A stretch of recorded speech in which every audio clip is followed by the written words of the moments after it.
പ്രിയ മാധ്യമപ്രവർത്തകരെ, ജോഷി മാസ്റ്റർ സൂചിപ്പിച്ചതുപോലെ സെപ്റ്റംബർ 21 നിശ്ചയിച്ചിരുന്ന സമുദായ ജാഗ്രതാ സദസ്സ് അത് അഭിമന്യ ജേക്കബ് തുമ്പി പിതാവിൻ്റെ ദേഹവിയോഗത്തിൻ്റെ പശ്ചാത്തലത്തിൽ അന്ന് മാറ്റിവെച്ചത് ഈ ഞായറാഴ്ച നവംബർ 9 തൃശ്ശൂർ സെൻറ് തോമസ് നഗറിലെ പാലക്കാരൻ സ്ക്വയറിൽ സെൻട്രൽ ഹാളിൽ വെച്ച് നടത്തുകയാണ്.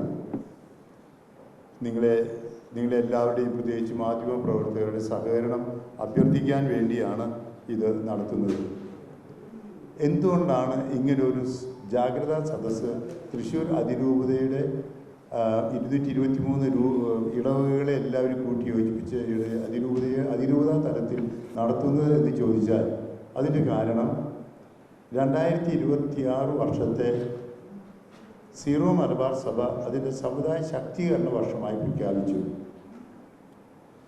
എന്തുകൊണ്ട് പ്രഖ്യാപിച്ചു എന്ന് തോന്നുന്നതിൻ്റെ കാരണം തന്നെ കഴിഞ്ഞ കുറേ വർഷങ്ങളായി കേരളത്തിലെ ക്രൈസ്തവ സഭ, പ്രത്യേകിച്ച് കത്തോലിക്ക സഭ, അതിൽ പ്രത്യേകിച്ച് സീറോ മലബാർ സഭ, അത് പലതരത്തിലുള്ള വിവേചനങ്ങളും പലതരത്തിൽ പിന്നോക്കം പോവുകയും ചെയ്തുകൊണ്ട് തന്നെ സമുദായത്തെ ഒന്ന് വിഭജിച്ച് സമുദായം നശിക്കുന്നതായി കാണുന്നതുകൊണ്ട് വിഭജിക്കപ്പെട്ട് അതുകൊണ്ട് സമുദായത്തെ ഒന്നിപ്പിക്കാനും കൂട്ടിപ്പിടിക്കാനും വേണ്ടിയാണ് സിനഡ് ഈ പ്രത്യേകിച്ച് ശാക്തീകരണ വർഷം പ്രഖ്യാപിച്ചത്.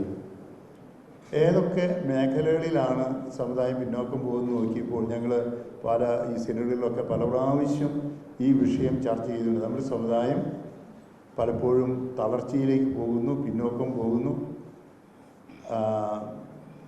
പ്രൈം മിനിസ്റ്റർ മോഡിയോട് ഞാൻ ഇപ്പോൾ 3 പ്രാവശ്യം CBCI പ്രസിഡന്റ് എന്ന നിലയിൽ സംസാരിക്കുകയുണ്ടായി. ആ അവസരത്തിൽ എല്ലാം പറഞ്ഞത്, ഇപ്പോൾ കഴിഞ്ഞ ദിവസം ഡൽഹിയിൽ ഒരു കുര്യാക്കോസ് മെത്രാപ്പൊലീത്ത സ്ഥാനാരോഹണ ചടങ്ങിൽ പരസ്യമായിട്ട് പറഞ്ഞു, ഭാരതത്തിലെ ക്രൈസ്തവ സഭ ഒരു വിദേശ മതമല്ല. കാരണം ഇന്ന് നോർത്ത് ഇന്ത്യയിൽ വിദേശ മതമായിട്ട് വ്യാഖ്യാനിച്ച് പലതരത്തിലുള്ള പ്രശ്നങ്ങളുണ്ട്. 2000 കൊല്ലം പഴക്കമുള്ള ഭാരതത്തിലെ സഭ ഇന്ത്യൻ സഭ തന്നെയാണ്.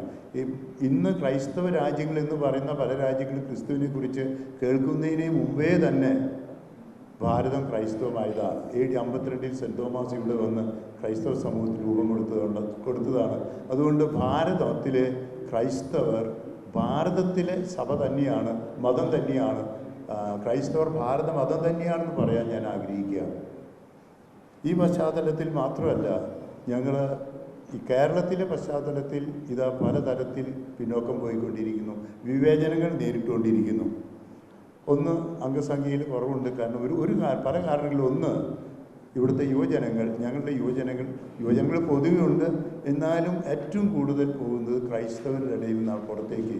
കാരണം സമുദായത്തിലെ യുവജനങ്ങൾക്ക് ജീവിക്കാൻ, അവരുടെ വളർച്ചയ്ക്ക് പലതിനും തടസ്സങ്ങൾ, വിവേചനങ്ങൾ നേരിടുന്നു. അതിൻ്റെ ഒരു കാരണം സംവരണ വ്യവസ്ഥിതിയിൽ പ്രത്യേകിച്ച് സീറോ മലബാർ സഭാംഗങ്ങൾക്ക് പലപ്പോഴും പലതരത്തിലുള്ള വിവേചനങ്ങൾ നേരിടുന്നു. അത് ഡീറ്റെയിൽസ് നിങ്ങൾ ചോദിക്കുകയാണെങ്കിൽ പറയാവുന്നതാണ്.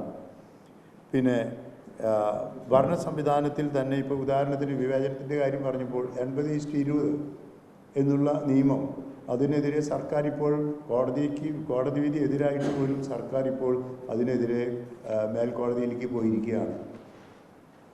ഒരു സമുദായത്തെ പിന്നോക്കം പോകുന്നൊരവസ്ഥയ്ക്ക് ഈ സംവരണ വ്യവസ്ഥ പോലും, അത് നമുക്ക് സംവരണത്തിന് ഭരണഘടനയിൽ പറയുന്ന സംവരണം ഞങ്ങൾ എതിരല്ല, പക്ഷേ മുന്നോക്ക വിഭാഗം എന്ന പേരും പറഞ്ഞ് അതിൻ്റെ പേരിൽ തന്നെ പലപ്പോഴും പിന്നോക്കം പോയിക്കൊണ്ടിരിക്കുന്നു.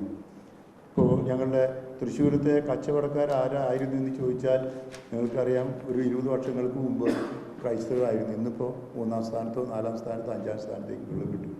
വിദ്യാഭ്യാസ മേഖലയിൽ പ്രൈം മിനിസ്റ്ററോട് ഞാൻ പറഞ്ഞ പോലെ വിദ്യാഭ്യാസം, ആതുര ശുശ്രൂഷ, പിന്നെ രാഷ്ട്രനിർമ്മിതി, ഇതിനൊക്കെ പ്രത്യേകിച്ച് സോഷ്യൽ അപ്ഡേറ്റ്, ഇതിനൊക്കെ ഏറ്റവും മുന്നിൽ നിന്ന സമുദായമാണ് ക്രൈസ്തവർ.